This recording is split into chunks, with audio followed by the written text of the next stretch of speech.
Story at 5:30, 4 years without a sister. It was on this date in 2020, 29-year-old Lauren Dumolo disappeared. Cape Coral Police released a statement today saying this is still an active case.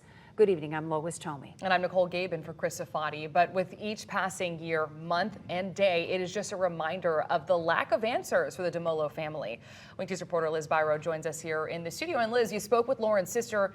Tell us, how has she coped with Lauren's disappearance? Nicole, holding on to hope that one day her big sister will walk through that door again. But Cassie Carey told me hope is a double-edged sword, and at this 4-year point, they've come to terms with the reality Lauren may no longer be with us.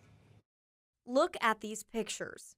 Two happy sisters, born 13 months apart. It was never Cassie and Lauren. We were always Lauren and Cassie.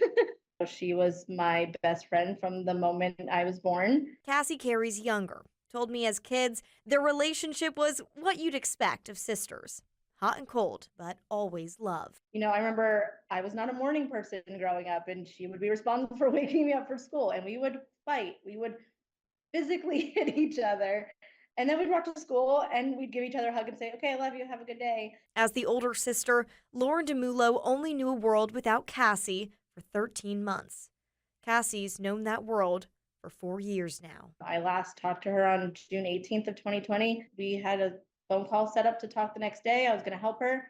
So I ended that call on June 18th. And then on June 19th, that phone call never came. And 4 years later, I've never heard her voice again. Lauren was reported missing on June 19th, 2020. That same day, her purse was found at Four Freedoms Park, not too far from her Cape Coral home. In 4 years, no arrests, and Carey says no big leads.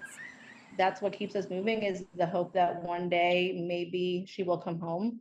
I think at this point, when we say come home, we mean in any way, shape, or form. Cassie told me the not knowing is agonizing. She just wants answers. Stop this pain. Stop putting us through this.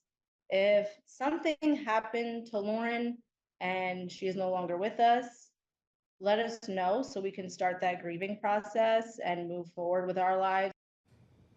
4 years ago, June 19th was just a date for this family. And today it's a day where the weight of not knowing, of loss and love compound. All New at 7, I spoke to Lauren's dad about where this case stands, and I share the heartfelt message this family has for neighbors. Heartbreaking to hear their story years